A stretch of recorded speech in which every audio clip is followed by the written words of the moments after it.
From the Fans Talk Podcast family at fanstalkpodcast.com, this is episode 16 of Fans Talk Lucha and covers Lucha Underground Season 1, episode 26, which aired on May 6th, 2015.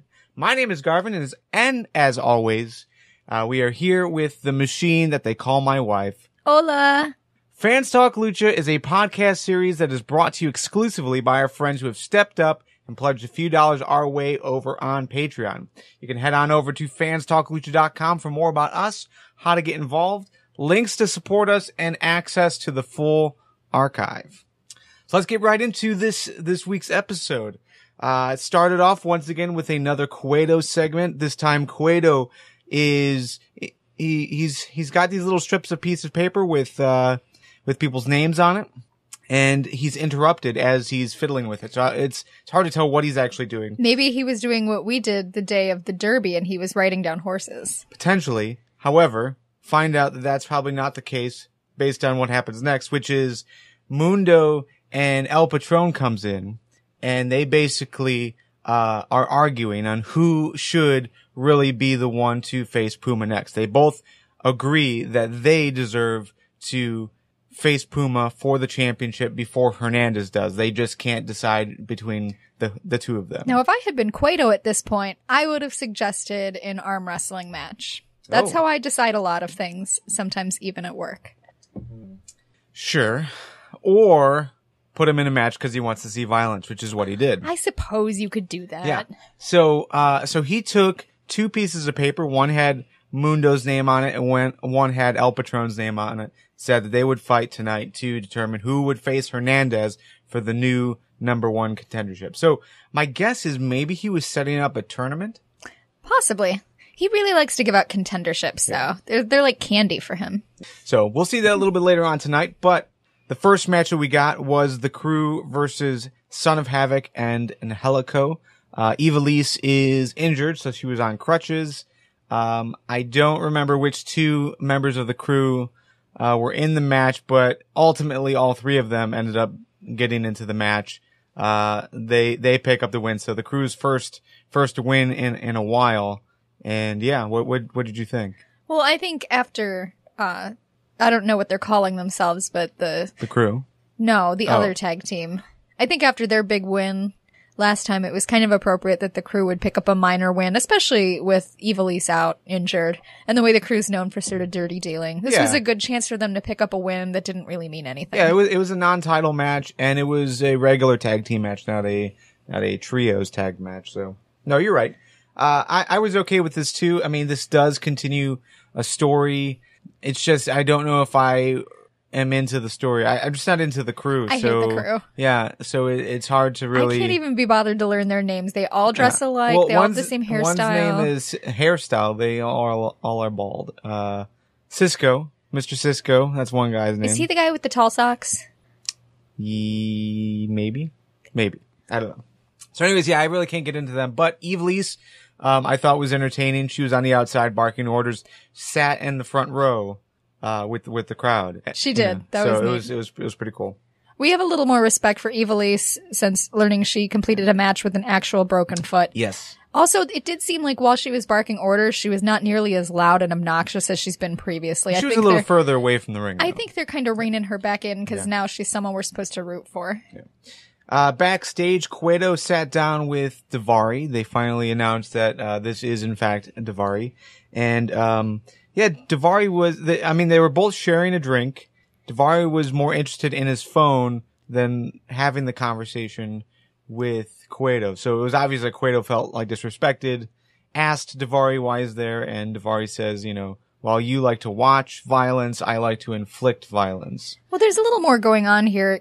Cueto, who owns this temple, brings up the point that Daivari's family owns half the real estate in Los Angeles. So even though he was disrespected, he's not going to throw him out of his office like he would anyone else. This is someone who he might be doing business with his family. Politically, yeah, he needs to I could tell right away good. I was gonna like this character because they start with drinking. He's wearing lame.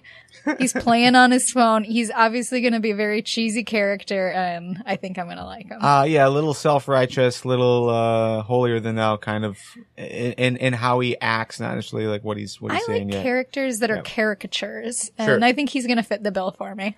All right, so the next segment we had Puma and Conan confront Hernandez backstage.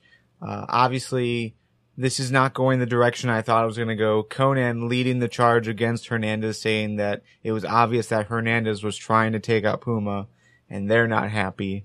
That got interrupted though before really anything could take place. Cueto says they have to put their differences to the side because tonight they're going to tag team together. Do you get the impression that Conan is a bit of a Cueto in that he's constantly trying to pit Hernandez and Puma against each other while still playing like, oh, I'm really your friend? I would. This segment seemed like that to me.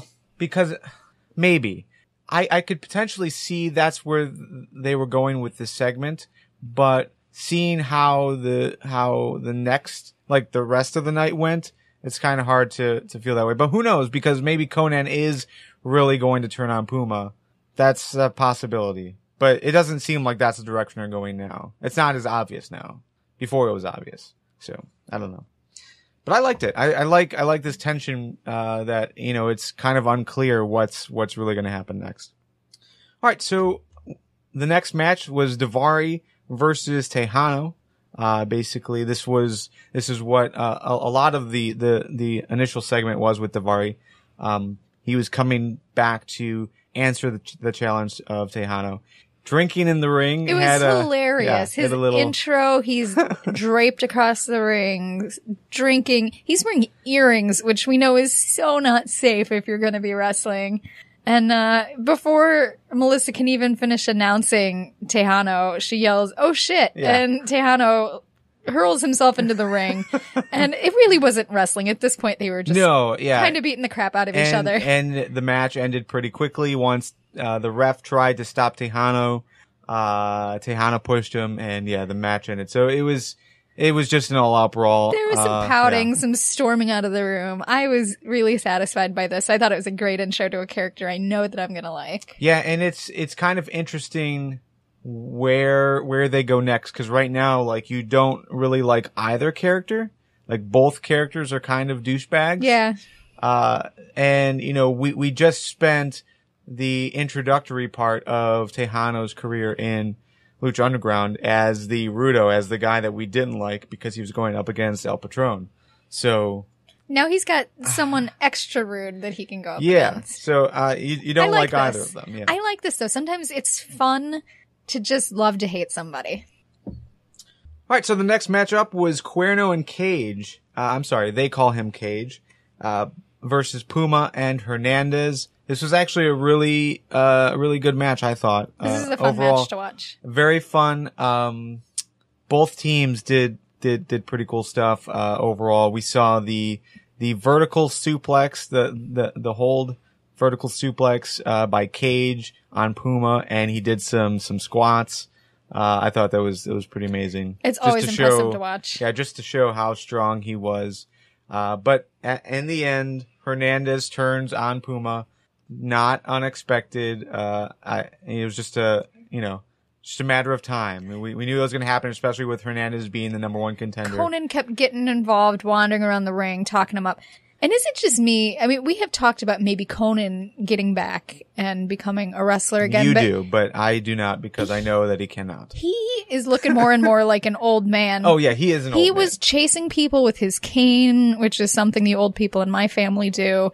He wears one of those golf hats. He was wearing big white sneakers. Yeah, let's be fair. I want to say, like, not TV related. He had a hip surgery like last year or something like that. He's not in any condition to wrestle. He'll never come back. When I saw him today, I thought he is busy being a grandpa. Yeah, he is not going to be wrestling. Conan is definitely grandpa level at this point. I did like how he chased people with his cane, though. That's like my goal for my future. Sure, but he never attempted to strike Hernandez with the cane. So, well, he didn't need to. Well, sure, but knowing that Hernandez turned on Puma and Conan kind of sort of like wobbled after him, it didn't feel as sincere. So I it's still unclear if Conan, like what side Conan's on, if he really is this bad guy that Vampiro keeps saying, or if he is trying to help Puma. I think he's not a bad guy or a good guy. I think he's on Conan's side. He's going to back whoever is going to give him the most opportunity to be a manager and get his face on TV without doing anything. But that will involve him turning on Puma at some point, wouldn't it? Yeah. Okay. So we'll see. But it is an interesting story. Black Lotus is back on TV. She wants to leave Dragon El Azteca, that's his name, right? I don't know. Something dragon. He's got a green mask. Whatever. She wants to leave him. He says no. They get into this weird kung fu slap fight. That was ridiculous. That was like I was watching someone making fun of a Bruce Lee movie, but without the humor. Yeah. So they get into the slap fight, but then he promises her that she will not be as defenseless as her parents if she stays. So she agrees to stay. What a little... Ugh. I cannot stand this character already. Lady, punch him in the dick. Yeah, she, I don't know. I wish we could see more of what's happening here, because we've seen like they've implied that he's training her how to fight. They had like the weird 60s kung fu, James Bond style fighting scene a couple weeks back, and then the Ninja Turtle Foot Clan circle fight thing that never makes sense. I just don't understand the hold he has on her, given that our first introduction was her in the trunk of his car. So these things don't make sense to me, and it makes me not like her character. Yeah. So I think we need more visual of what's happening, or more something. I agree. We need a backstory. We need something, because I'm going to have a really hard time following and rooting for this character. Yeah. The way that I think of her now. Yeah, because when she comes back, she's going to fight this monster, and I'm going to have a hard time, like, caring, because, like, they really haven't given that reason to. Like, why do we care what's happening? What here? if the real monster is inside her? I'm actually hoping that the guy in the cage, Cueto's brother, is really that guy from the Goonies. I've never seen the Goonies. Oh, man, you never seen the Goonies? No. We'll do that this weekend. Okay. El Patron versus Johnny Mundo in the main event. This was a fantastic match, I thought. They both tell a great story. It's a shame that, that they were both kind of dropped from the big company. But I'm glad that we finally got to see them compete. These two are great in the ring. They tell good stories, pretty much every single match. And I thought this was great. These guys are top notch, because I do not like brawling, and they are brawl heavy, but I am still entertained by watching them. They do tell a great story. Alberto does a lot of playing possum, which every time it gets me. Yeah. He's laying there and you think he's down, and then boom, leg lock. Yeah. Armbar. Armbar is what he does. Yeah, whatever he does, it's always good. They're great actors. I love that they're not afraid to get up in each other's faces. There's almost kind of a bromance level thing going on with them, because that they respect each other, but they also are so competitive. And I love that. And they're such good actors that they really play it off. This is very similar to like your Puma versus Mundo, or your Drago versus Aerostar. Is it Aerostar? Yeah. You've got these two guys that are friends. They're very respectful to one another. They respect what each other does. But yeah, very, very competitive. I believe the term is frenemy. Frenemy, yeah. They want to be the face of the company. They want to be the top guy. And they're both a little bit of a heel. Like, they're both arrogant. Oh yeah. They're aggressive. Yeah. Alberto is wrestling in monogrammed boots. That's how. And a t-shirt for most of it. His own face on his chest. But still, Mundo has one of the best entrances. Oh, that wind machine and the sexy coat. Yeah. So, we did see, a strange spot, in this match where Mundo got thrown to the outside, apparently landed on the steps. They didn't really show a replay of it, but they showed that the steps were broken, just wooden steps into the ring. just must have miscalculated his exit of the ring and just landed like feet first onto the steps. The fact that the camera wasn't lined up to take that shot Yeah. leads me to believe that that was not a planned thing. Yeah. So luckily he's okay. I mean, that as far as we know, I've misjumped and like landed early, like earlier than I had planned, and that can really hurt your knee. That can really hurt your leg. So, I was glad that he was okay. Well, and we hope there's no concussion or anything. So. Well, no, it was his foot. It was his foot. Okay. Yeah. I didn't see it. Yeah, I know. It wasn't on camera.